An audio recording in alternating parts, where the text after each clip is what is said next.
Hello guys, thank you so much for clicking on today's video and welcome to my channel. This story is so heart-wrenchingly beautiful. I didn't know if I wanted to laugh or cry or both.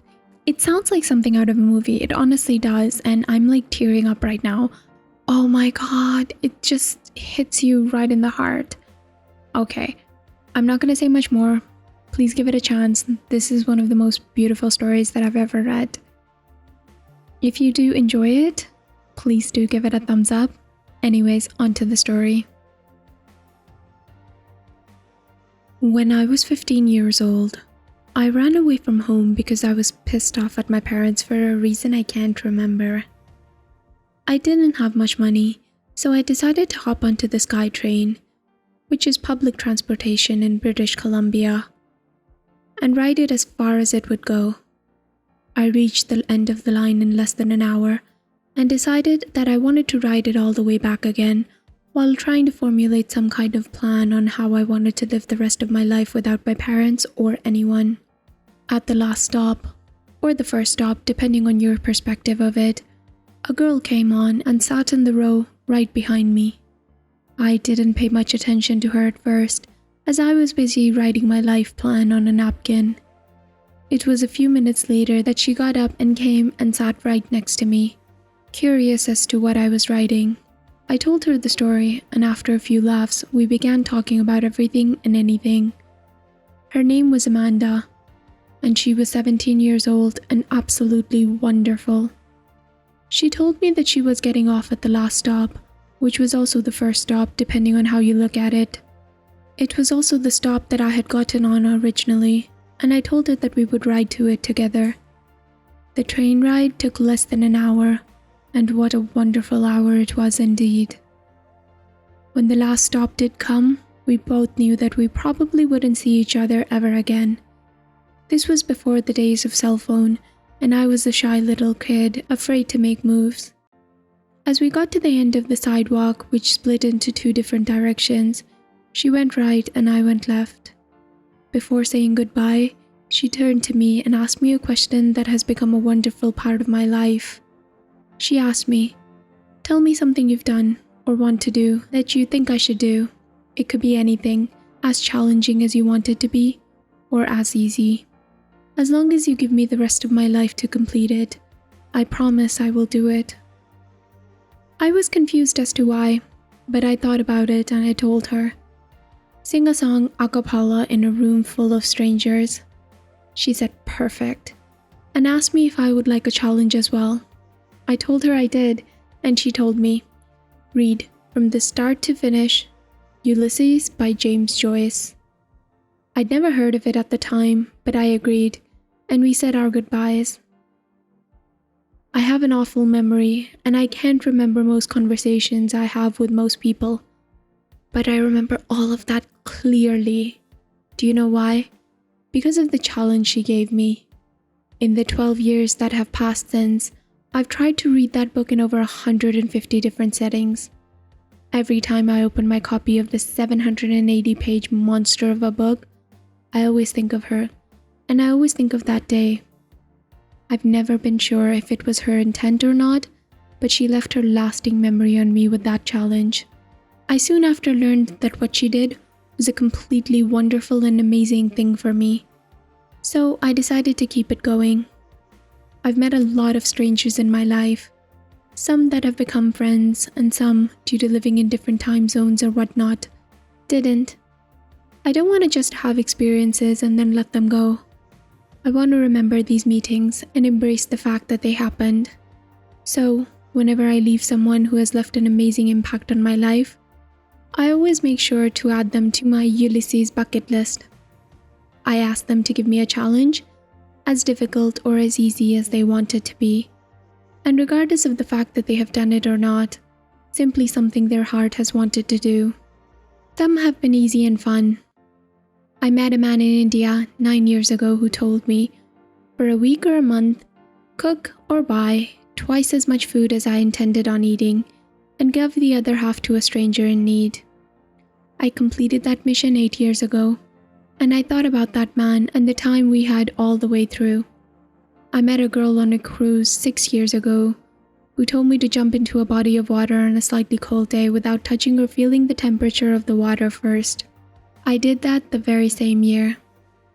I met a couple at an outdoor music festival a few years ago that told me to wear the most bizarre outfit imaginable and walk through a public place, completely oblivious to the fact that you aren't looking normal. I did that task the very next day, at the same festival. Some have been difficult, to say the least.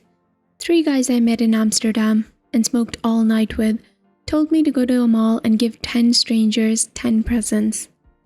That one took a lot of courage, but I did it a year or so after I met them. It was nerve-wracking, but at the same time exhilarating leaving my comfort zone. A girl I met on a plane told me to skydive. I'm still in the process of getting that done. A couple I met in California on the beach told me to tell 5 people I hated the most that I love them and respect them. That one was very difficult because of my stubbornness, but I've come close to completing that list many a times. Still in the process though, 2 more people to go. Some things have an everlasting impact on my daily life. I met a girl at a music festival who told me that whenever I get mad at someone, walk away, sing my happy song in my head for 5 minutes, go back to the person that I'm mad at with a calm heart and mind and work things out. I've made this my way of life. I once met a man at a gym in a hotel I was staying at that told me, whenever your body and your brain tell you that you're exhausted and done, use your heart instead and push out 2 more reps. I've made this my motto when working out or working on any kind of extraneous exercise in which my body demands me to quit. I also use it while working on anything and while studying, one of the best pieces of advice that I've ever received. There are many other things that each brought joy to my life. There are still many tasks I have yet to accomplish, and every time I think of these tasks, I think of the people that gave them to me. It amazes me how well I remember all these people, while I can't remember so many aspects of even yesterday. These experiences, not only do I take from them a mission or a challenge, I also take from them a memory of them that never fails to appear inside of my mind. I opened my Ulysses book for probably the 300th time yesterday and read a few pages, which prompted me to share this story with you today. I'm in the final 30 pages of the book, also known as the most dreaded of the read. In the last 40 or so, James Joyce doesn't use a single punctuation mark, no periods, no commas, no nothing. A straight 50-page run-on sentence. I never saw Amanda after that day, nor do I know if she ever did get a chance to sing a song to a room full of strangers. But what I do know is that she gave me a gift that has never once stopped giving. So wherever you may be, thank you for giving me the Ulysses bucket list, and I swear I'll finish it one day. My life advice? Simple. Create your own Ulysses bucket list. I'm kind of lacking words at the moment, and I'm in awe of the power of the universe. Writing this story was just to relive a moment in my life and to share it with others and maybe help them in some sort of way, or just give an entertaining sort of read. Never did I think that there was the slightest chance that I would actually get to talk to her again, but that's exactly what happened. Last night, I found out that the Amanda that a Redditor who goes by That Guy Who Ate knew was in fact the Amanda that I met 14 years ago. Thank you, Reddit, from the bottom of my heart. I give you the sincerest thank you I can possibly give. You gave me a chance to continue a life story that stopped writing 14 years ago. I will never forget this. Amanda replied to my email.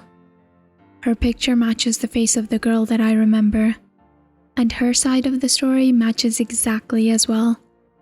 Now I know that Reddit loves proof somewhat, so here's the first response to my email that I sent her. Hi OP, it's me, and I do remember meeting you. It's so fascinating that although it's been 14 years and I moved thrice, that we could actually come in contact with each other, and I'm happy to hear that you never made it through the book. That was the plan. I never got past the 35th page, And as much as I love to read, that book is impossible to get through. But anyway, since I really doubt we'll ever meet in person again, how did things turn out when you got back home? It's not much, but that's all that I can give you. Friendship is about trust, and I just met her again. I can't go around posting her emails on an open forum like Reddit. Please, out of respect for her and me, do not email me asking for her pictures or any other information of that sort. I'm sure you all understand. Sometimes the world and the universe seem so significant that you, in comparison, start feeling small.